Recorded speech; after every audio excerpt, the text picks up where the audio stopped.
નમસ્કાર દોસ્તો, આજના યુગમાં અગર એક ગરીબ કે દલિત બાળકનું શિક્ષણ જો રોકવું હોય તો એકલવ્યની માફક એનો અંગૂઠો કાપવાની જરૂર નથી. તમે શિક્ષણ વ્યવસ્થા જેવી બનાવી દો કે જેનાથી એ બાળક આગળ વધી જ ના શકે. મહાભારતમાં જે વાત છે એ ખૂબ જાણીતી છે કે એક દલિત બાળક નામે એકલવ્ય એ ગુરુ દ્રોણની પ્રતિમા રાખી અને અભ્યાસ કરતો હતો. અને એ અભ્યાસ કરતાં કરતાં એવો બાણાવળી થઈ ગયો કે જે કદાચ અર્જુનથી પણ આગળ નીકળી ગયો. અને આ પોતાની જે કળા છે એણે જ્યારે ગુરુ દ્રોણને બતાવી અને કહ્યું કે તમારી પ્રેરણાથી હું આ શીખ્યો છું, ત્યારે ગુરુ દ્રોણે કહ્યું કે ભાઈ તું મને ગુરુ દક્ષિણા શું આપીશ? તો એણે કહ્યું કે ગુરુજી માગો એ આપું. અને ગુરુ દ્રોણે માગ્યો એનો અંગૂઠો. શા માટે? તો કે અગર જો તીર ચલાવવું છે, જો નિશાન લેવું છે, તો અંગૂઠો અને આંગળી એ તો જોઈએ જ, તો જ નિશાન લઈ શકાય. જ્યારે ગુરુ દ્રોણે અંગૂઠો માગ્યો ત્યારે વચનથી બંધાયેલા એકલવ્યે પોતાનો અંગૂઠો આપી દીધો.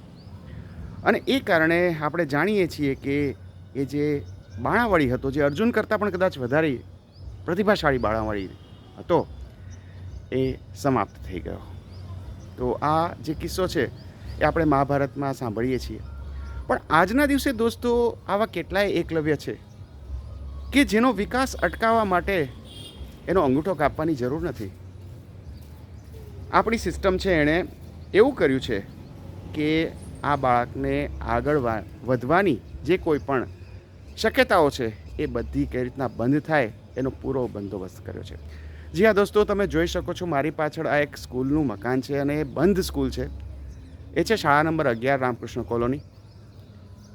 ગુજરાતની અંદર કેટલી બધી શાળાઓ આ રીતે બંધ કરવામાં આવી છે. આ બંધ શાળા છે, જોઈ શકો છો તમે. આ એના અવશેષો છે, બંધ મકાનો છે આ શાળાના, એ બંધ થઈ ચૂકી છે. ગુજરાતની અંદર જે એકલવ્ય છે, જે પ્રતિભાશાળી છોકરાઓ છે, એ લોકોને માત્ર અંગૂઠો નથી કાપવામાં આવ્યો, પણ એ લોકોના અંગૂઠાની સાથે સાથે 4 આંગળીઓ પણ કાપવામાં આવી છે.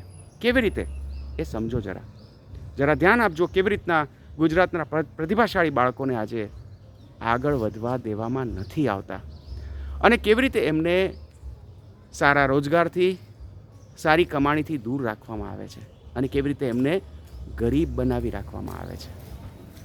તો દોસ્તો, સૌથી પહેલાં તો જ્યારે કોઈ પણ કુટુંબને આગળ વધવું હોય ત્યારે એના બાળકે સારું ભણવું પડે. જો સારું ભણતર હોય તો જ કુટુંબ પ્રગતિ કરી શકે, તો જ એ બાળક મોટું થઈ અને કાં તો સારી નોકરી કરી શકે અને કાં તો સારો કામ ધંધો કરી શકે. અહીંયા જ ખાટલી મોટી ખોટ શું?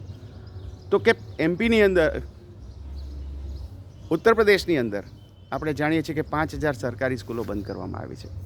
અને ગુજરાતની અંદર પણ એવું જ છે. કેટલી બધી સરકારી સ્કૂલો બંધ કરવામાં આવી છે. સરકારી સ્કૂલો બંધ થાય તો ગરીબના છોકરા ભણે ક્યાં? આ પ્રતિભાશાળી એકલવ્યો જાય ક્યાં? ભણવા જ ના જઈ શકે. મુશ્કેલીથી ક્યાંક પ્રાઇવેટ સ્કૂલમાં અથવા તો દૂર આવેલી કોઈ સરકારી સ્કૂલમાં એ લોકો ભણવા જાય છે. સમજો કે ગમે એમ કરીને એના માતા પિતા એને ભણવા મોકલે છે, દૂર દૂર સુધી ભણવા મોકલે છે, તો પણ પછી શું થાય છે? આ પહેલો અંગૂઠો કપાયો. હવે આંગળીઓ કઈ રીતના કાપવામાં આવે છે?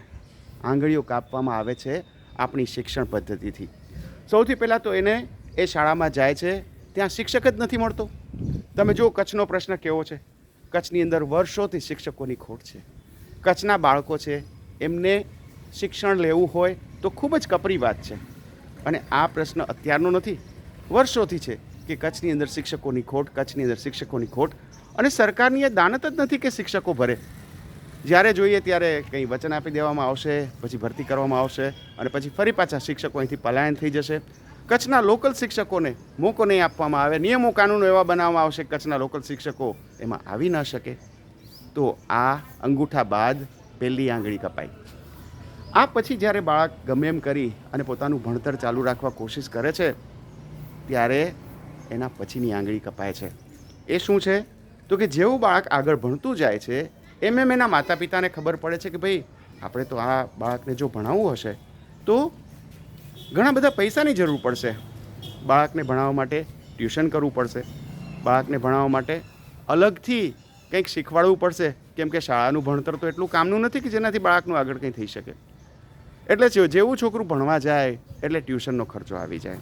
જો માતા પિતા ટ્યુશનનો ખર્ચો ઉઠાવી શકે તો બાળક ભણી શકે, ટ્યુશનનો ખર્ચો ના ઉઠાવી શકે તો ના ભણી શકે. દોસ્તો, આ તો આપણે સામાન્ય ભણતરની વાત કરી, જે કદાચ 10મા ધોરણ સુધી ચાલે એવું ભણતર છે. અગર જો કોઈને આગળ ભણવું છે, 11-12 કરવું છે અને એ પછી આગળ ભણવું છે, તો રસ્તો એથી પણ વધારે મુશ્કેલ છે. આજે આપણે સૌ જાણીએ છીએ કે કોઈ પણ બાળકને અગર મેડિકલમાં જવું છે, એન્જિનિયરિંગમાં જવું છે કે કાયદાના કોઈ મોટી કોલેજમાં જવું છે, તો આ બધા માટે એન્ટ્રન્સ ટેસ્ટ છે. આ એન્ટ્રન્સ ટેસ્ટનું ગતકડું કેવી રીતે આવી ગયું? પહેલાં તો 12મા ધોરણથી જ લોકો જઈ શકતા હતા. તો એન્ટ્રન્સ ટેસ્ટ એવી રીતે કરવામાં આવી છે કે જેથી કોઈ પણ બાળક 12મું પાસ કરે તો પણ એના પાસે એટલું જ્ઞાન જ ના હોય શાળામાંથી લીધેલું કે આ બધી એન્ટ્રન્સ ટેસ્ટે પાસ કરી શકે. એના માટે ટ્યુન જ ના થયેલું હોય. એ કારણે જો કોઈને આગળ ભણવું હોય તો મોંઘી દાટ ફી આપી અને બાળકોને આવા મોંઘા ટ્યુશન ક્લાસમાં મોકલવા પડે છે. અને માત્ર આટલેથી વાત નથી અટકતી. આવા જે મોંઘા ટ્યુશન ક્લાસ છે, એ મોંઘા ટ્યુશન ક્લાસ માત્ર મોટા શહેરોમાં છે. મતલબ એ થયો કે ગામડાનો જે એકલવ્ય છે, એ ગામડાના એકલવ્યને જો આગળ ભણવું છે તો એને શહેરમાં જવું પડશે. શહેરમાં એણે હોસ્ટેલમાં રહેવું પડશે, હોસ્ટેલ ફીસ આપવી પડશે, રહેવા જમવાનો ખર્ચ આપવો પડશે અને પેલા મોંઘા દાટ ક્લાસની પણ ફીસ આપવી પડશે. જ્યારે માતા પિતા પાસે આટલી સગવડ હશે, આટલા પૈસા હશે, ત્યારે એ બાળક એ ક્લાસીસમાં ભણી શકશે. અને જો બાળકમાં એ ક્લાસીસમાં ભણી અને માર્ક લાવવાની હશે કેપેસિટી, તો એ બાળક આગળ ઉપર કદાચ કોઈ જે હાયર એજ્યુકેશન કહેવાય એમાં જઈ શકશે. અહીંયા પણ પાછી આંગળી કાપવામાં આવે છે. કેવી રીતના?